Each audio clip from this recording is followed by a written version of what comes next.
Welcome back, everybody, for episode number 14 of the Bret Lueder Show. We're here with the wonderful and lovely Anja Schäfer, a Venusian ambassador, future contactee, I'm guessing. She's being prepared for all kinds of these neat things.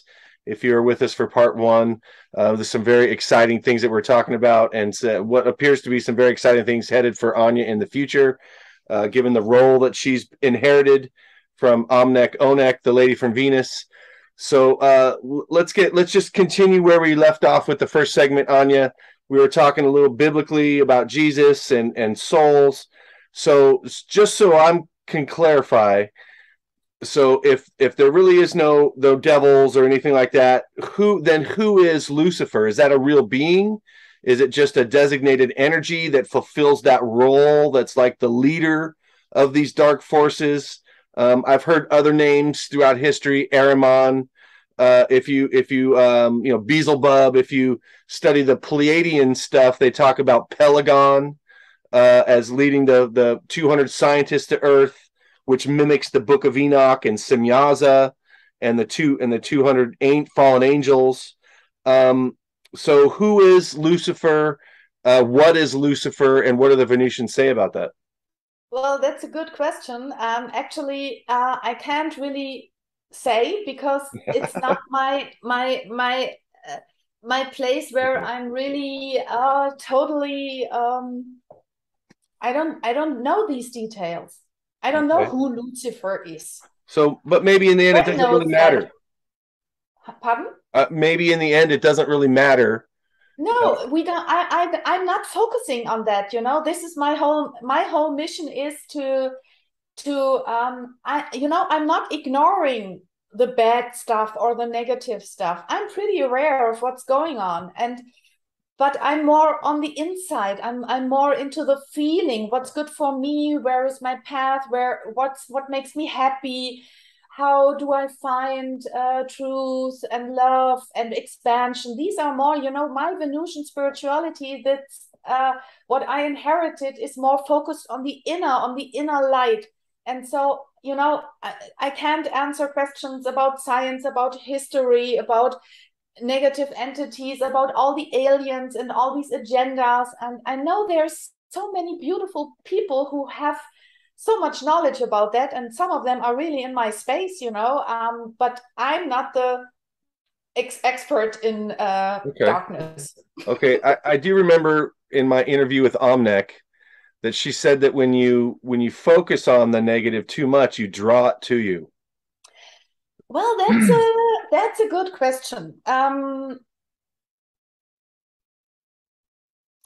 Sure, where the attention goes, the energy flows. So that's I would say, a spiritual truth, Okay. And Omnek always taught us in workshops and everything how to feel the energy. So she showed us a very, very simple exercise. It would take too much time now. I can't really show it now. Maybe if we have a physical opportunity one day, when I'm in America or so, I can certainly share this with you. But it's really very easy.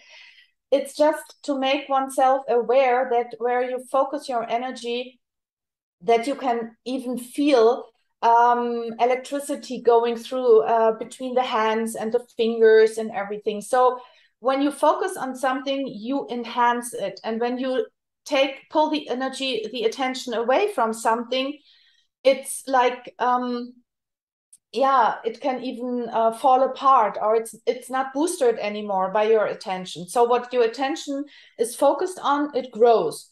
But on the other hand, this does not say that we should close our eyes and ignore what's going on. Right. Not at all. It's more like making oneself aware of it without investing energy and emotions, because the negative beings, they nourish themselves through our emotions, especially our fears. And that's why they are manipulating and control humankind since thousands of years with fear. Right. Fear is the biggest tool of control and manipulation. But when you just simply are studying what's going on without investing fear, without being manipulated and controlled by the information that you are reading or that you're hearing or whatever, then it's something that is important, I feel, to see the complete picture, to see all the puzzle pieces, how everything matches together. I think it's important not to close the eyes and not to ignore. Right. You were anticipating my next question, so you got your little psychic senses working right there. So I'm going to skip to the next question because you already answered my next question. Really? Nicely done. So Dr. Frank Stranges, one of the icons, if you will, in the Venusian saga here on Earth. He supposedly facilitated a meeting between a Venusian named Valthor, one of the legends of the Venusian saga, between Valthor and those at the Pentagon. In the famous book, and I think movie as well, Stranger at the Pentagon, by Dr. Frank Stranges. Dr. Frank Stranges was also a reverend or pastor, some type of religious person in Christianity. And he, especially in this book and in others, and this one, by the way, is from 1959. This is the third edition from 1963, but originally from 1959. So from that golden era of contact that we were talking about in segment one, he compared Valthor and Jill and Dawn, and I think it was Tanya, who attended the contactee Howard Menger's barbecue in his backyard in New Jersey back in the 50s, maybe early 60s. And he compared them to angels and then referenced scripture and many times to show that before big events happen on Earth, God sends angels as messengers to warn people. What is your understanding about Valthor? Do you see him on an angelic level? Is that just a human interpretation of what he's doing? Give us your thoughts on that. Well, Frank Stranges was in the same show with Omnic in the Jerry Springer show, as you remember, probably, right? I don't remember that. I'll have to go back and see the whole show. I just remember looking at the segment again on YouTube, and it was just Omnic in that segment. But I don't remember Frank Stranges on there. If that was true, I must have missed it when I was young, because I was young. I had a short attention span. Probably wanted to go out and play soccer or something. So I'm going to have to go back and look at that again. But he was on the same episode as Omnic? Well, there were actually 2 episodes, which is really interesting, Okay. Brett. I mean, I'm trying to go back to your question as soon as possible, but That's just okay. to go into that, it's just so interesting, because it was really just a couple of weeks ago that somebody sent me a link to a segment of the second Jerry Springer show where Omnic was on. So she was on 2 Okay. Jerry Springer shows. And the one that I just was aware of and that I can send you it, of course. You Right. can upload it on your channel if you try, if you dare. I don't Okay. dare uploading it again. I don't want to be banned by somebody. Okay. So but I have the show. It's a 35 minutes video from, I think, 93. I think 93 or something. Okay. And there are a couple of people. Actually, it's 3 of Omnic's children were there. There was a scientist. There was some other Venusian, which I think was only taken there to make fun or so. A very Right. Typical. not really a nobody. And there was Frank Strangers, and he spoke about Valiant Thor, of course.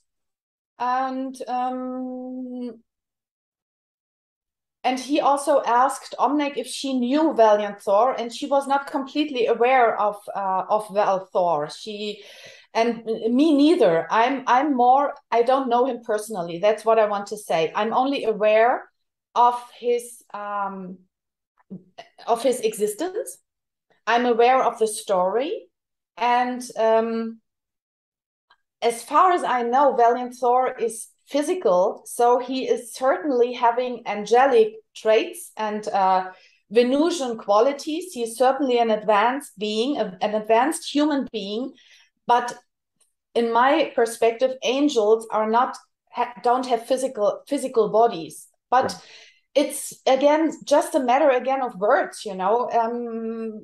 Angels are androgynous beings, light beings, and But I'm sure that Omnic was also many times considered an angel. Sometimes people, people have the tendency to put a beautiful being which is radiating so much light and love on a big pedestal and see a star or an angel in it. And I think probably this is maybe something that Frank Strangers also realized. It's more an inner realization that there is a being of light, and this is probably what he saw in these Venusians, in Frank, in Valiant Thor, and in his companions, his brother Don, and the woman Jill. I know is one, and I think maybe Tanya was the fourth one.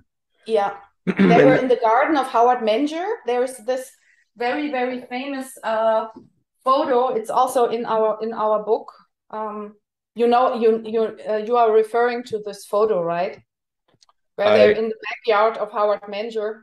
I think I know exactly what photo you're talking about. Yeah, where it's just a snapshot. It's not that they are, posing like, hello. So right. Hi, I'm from Venus. And Valiant Thor was making notes, and Raymond is actually talking a lot about him, and he also is writing a series of articles about Frank Strangers and so on. So there's publications still to come. It's in a very important information about this encounter and about these political backgrounds and everything. And there are others involved, like Laura Eisenhower, for example, the great-granddaughter of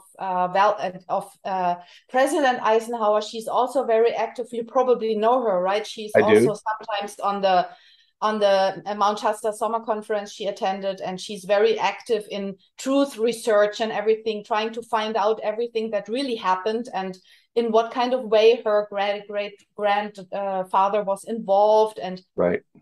There's a lot of material and very interesting stuff, of course. So as far as I know, Valiant Thor is on Venus, and as far as I know from Ray, he's physical, and I think he's living there, maybe underground or in some in a physical area on Venus. So yeah.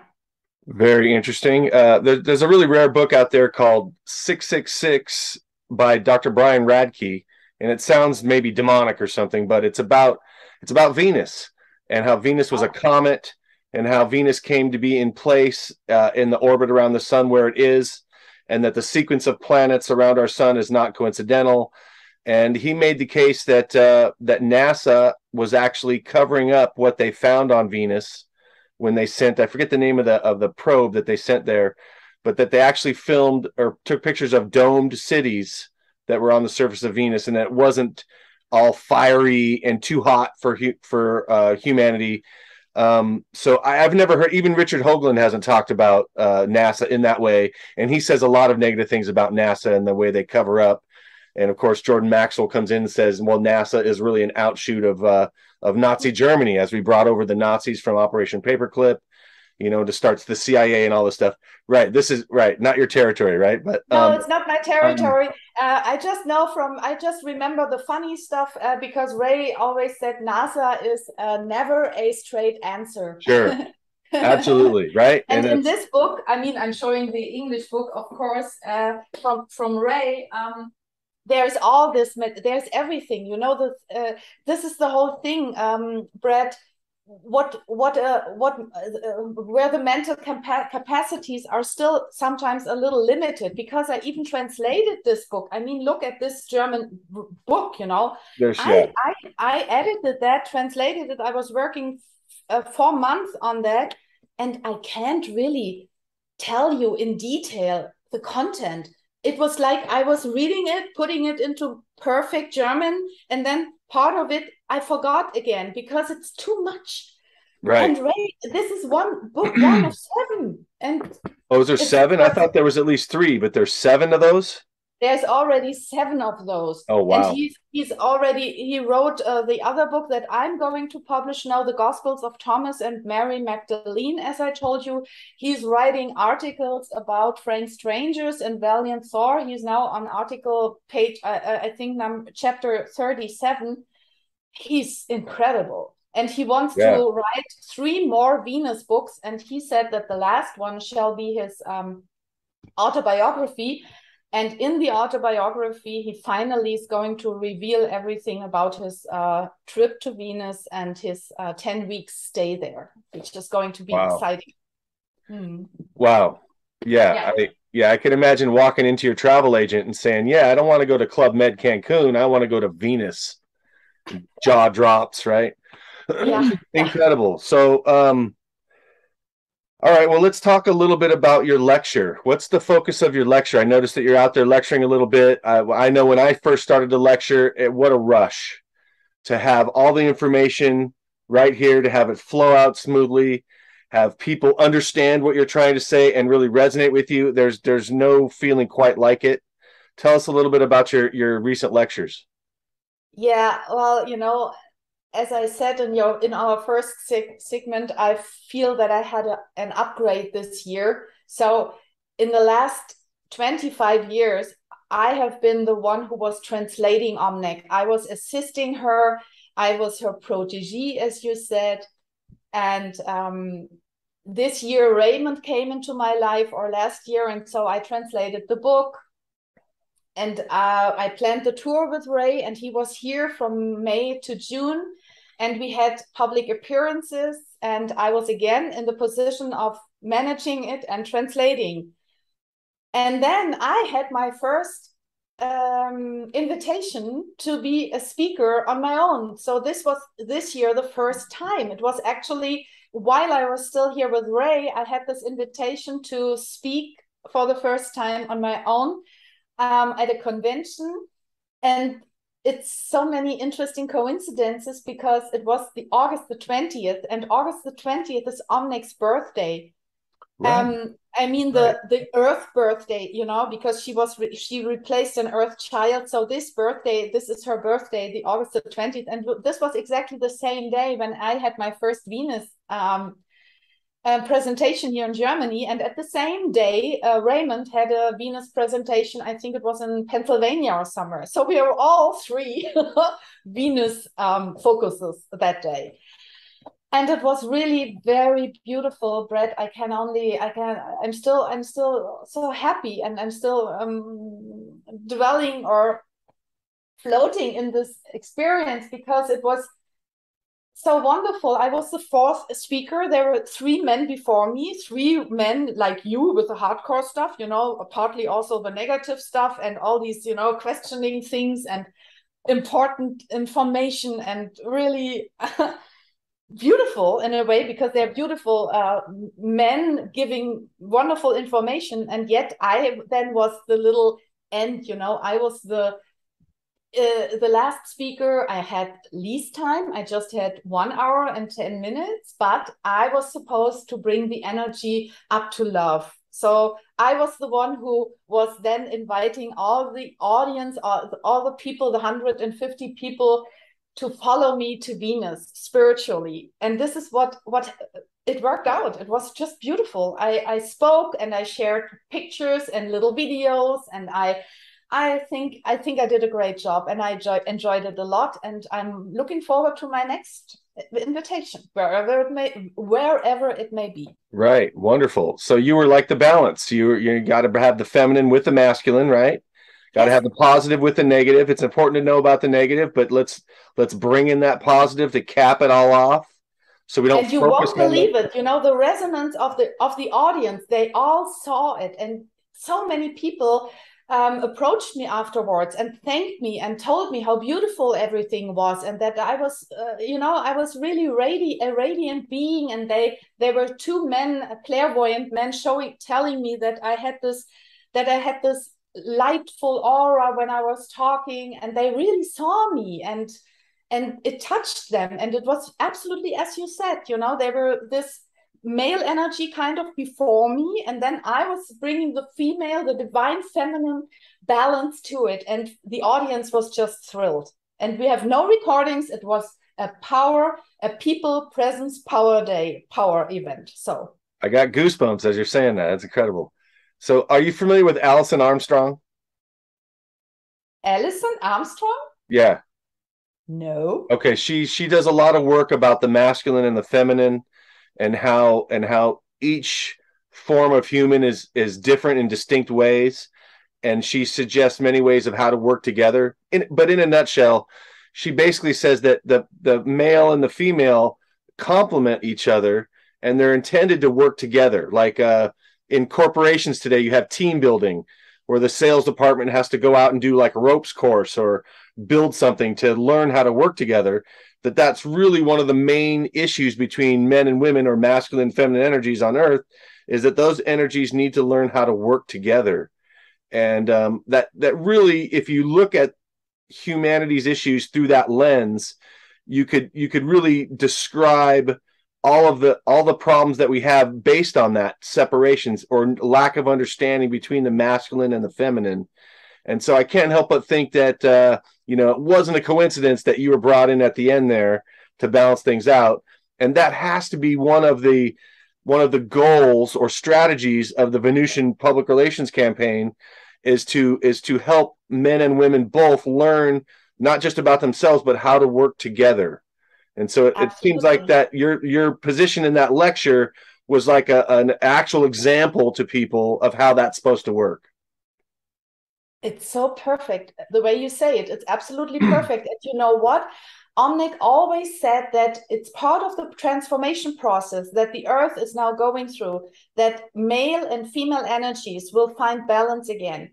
Because this is how we are originally supposed to be. This is what we are originally and truly are in ourselves, as light beings. We have the female and the male energies like in balance within ourselves. It was like in the last thousands of years, we went through these separation periods, for experience. It's no judgment. It's like we had a matriarchal time, and then we had a you know what I mean, patriarchal, Petri male more in the foreground, and we can simplify it like male is also mental stuff and overthinking and mental controlling and manipulating. It's really, and female is it's more the heart, it's more the balancing, it's more the love. Of course, everything when it's not in balance, there's shadows, there's a lot of crap going around it, and now we are finding through this light that's coming into us again, and that it's expanding and opening our hearts again. We are finding balance again within ourselves and with others. And this is really what comes in the future. This is supposed to be that male and female energies will be in balance again. So, I've studied a lot of this stuff, and the Gnostics may be the origin of the idea that the fall of the feminine happened, and that's what created this imbalance between the masculine and the feminine. The way I look at it is men fell just as hard as women, and so when you get into the Christian teachings a little bit, you talk about Jesus is the groom and the people are the bridegroom. That the masculine and the feminine together, in the metaphor of the people and God married, God would be the male, and the men and women together are the feminine. So when they talk about the fall of the feminine, it's not necessarily that just the women are oppressed, even though you can see that a lot, right? There's definitely an imbalance on Earth, at least between masculine and feminine. But in a spiritual sense, it's the men and the women together that fell. And that's what I see, is that when they say it's the fall of the feminine, it's the fall of the people. Yeah, And absolutely. yeah, we don't want to leave the men out. The men have definitely done their fair share of falling. Okay, so a little quick sidebar here. I noticed on Facebook you had pictures of your lecture, and I think you had this picture right here in one of your lecture pictures posted Of on the course, board. it's the Adamski UFO. Yes. Okay, so have you noticed that there are similarities between this UFO, or the UFO that maybe Howard Menger took a picture of, and Nazi UFOs? Oh, there's a lot of similarities. That's what I know. But again, this is not my territory. I'm not. Okay. I'm not specialized in the UFO. How they look like. This is something you would have to ask Ray or my friend Rainer Feistler or some others. That's another. Yeah. This is actually a German postcard from like the early '60s.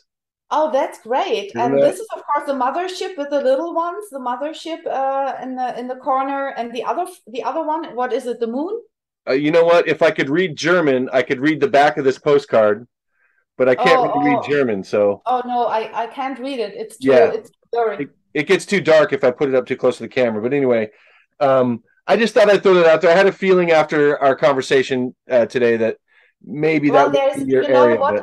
But I'm still learning so much, Brett. It's really amazing. I came across through Raymond so much new information, and I never heard of timelines before this year. I was not even aware of all these 3D, 5D things, and everything that was previously more theory was me. I'm now experiencing. This is all something you have to.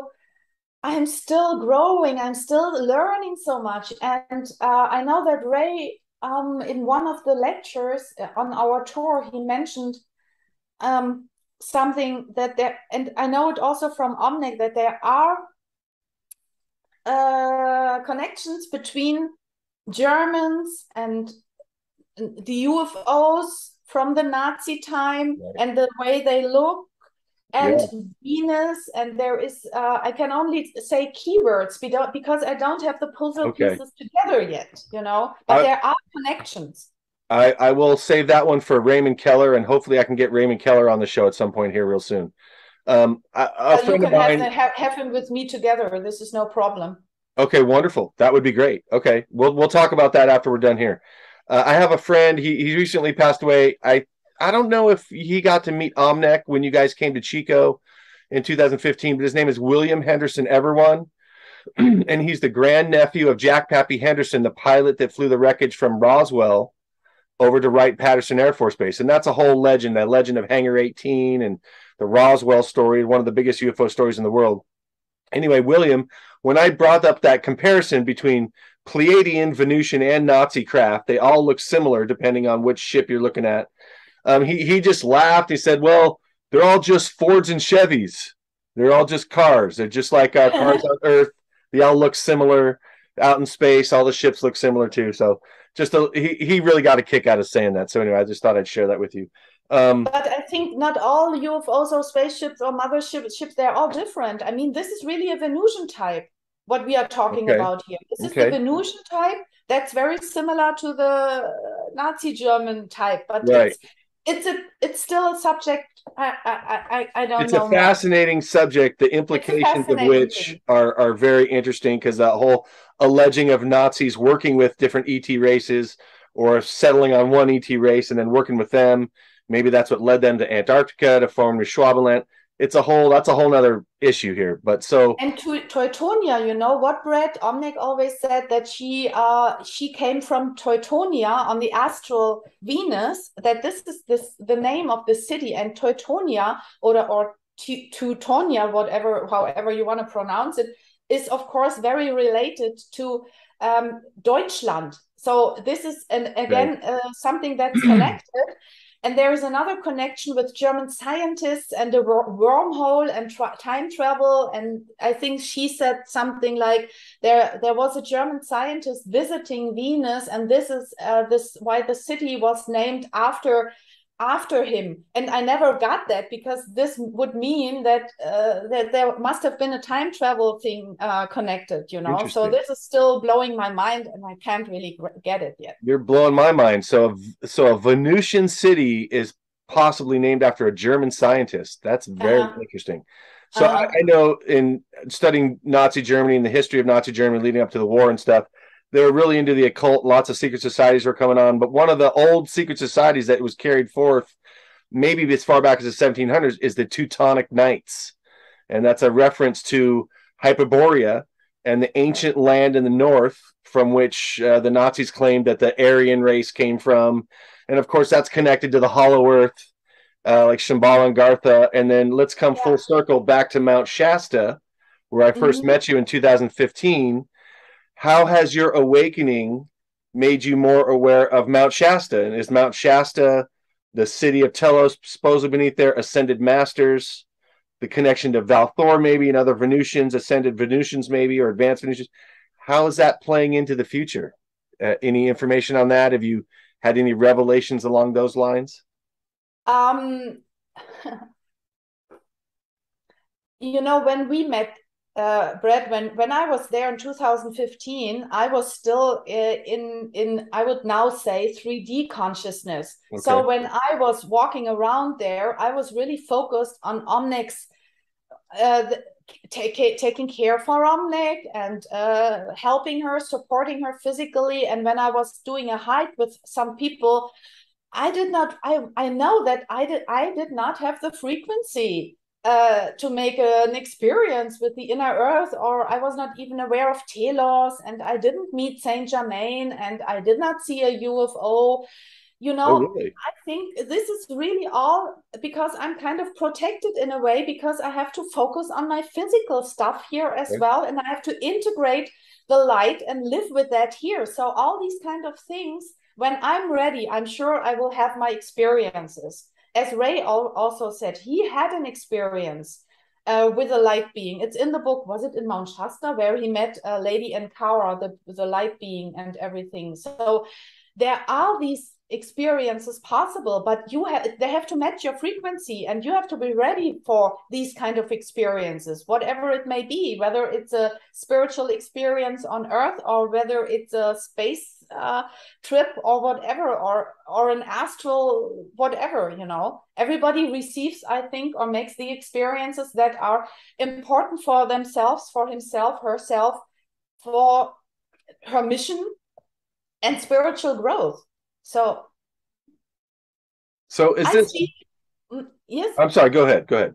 No, the only thing that I can still mention is that I have the feeling that there are certainly inner connections through the inner earth with certain spots on the planet. And I feel that Mount Shasta, and for example, here we have the Untersberg. This is the little brother, I would say, in Europe, where there are also many people having spacecraft sightings and all these kind of things. And probably both have tunnels or entrances to the inner earth, and certainly other spots on the earth as well. But again, there are other experts for that. Okay, but you're aware of it, and it's good to be aware of it, but yet you're maintaining your focus.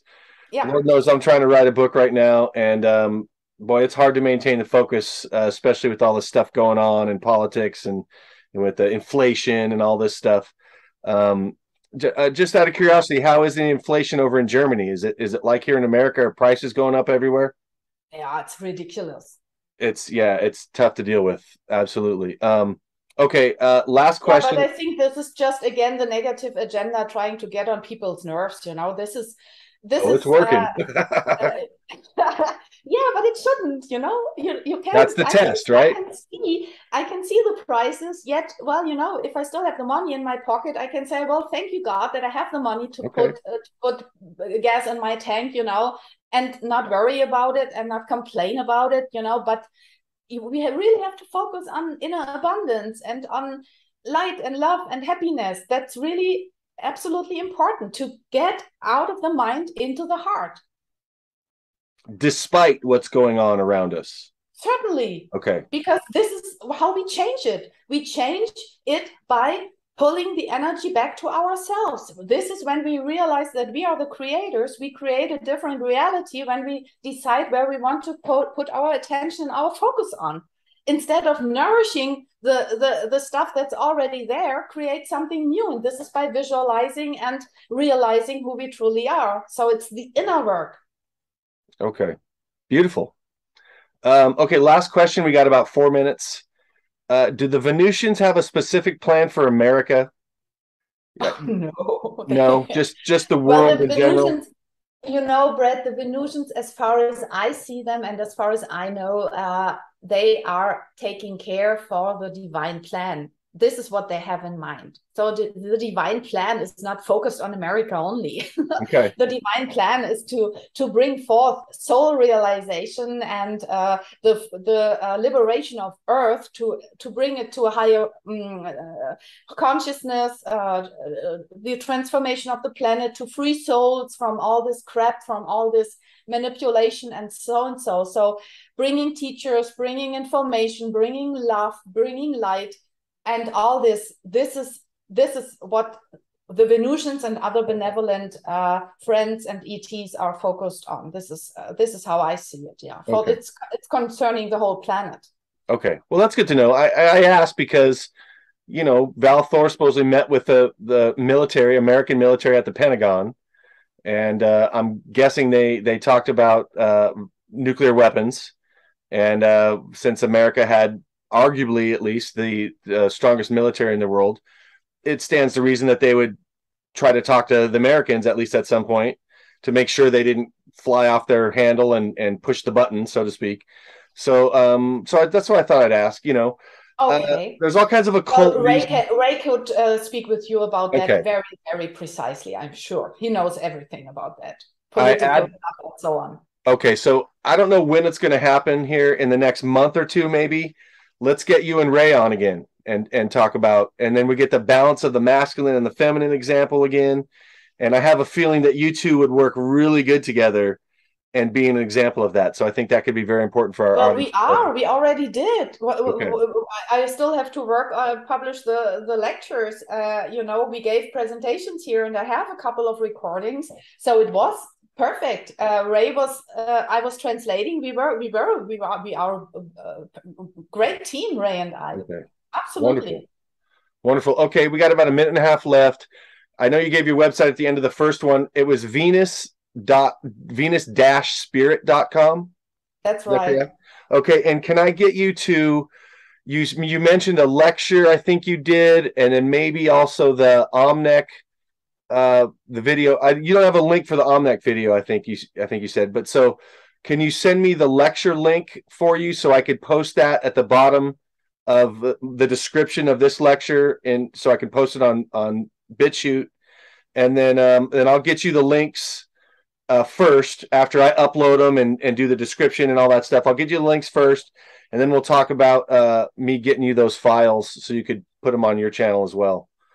Awesome. Okay. Sure. Anja, what a pleasure it's been talking to you. It's been great catching up. Let's not let it wait 7 years till the next time we talk. Let's hopefully do it in a month or two with you and Raymond. And I think that gives us a lot to look forward to. That should be very exciting. And what an exciting conversation. Thank you again for your time. And I'll be in touch very shortly. Thank you so much, Bret. You're welcome. Have a great day. Have a great day.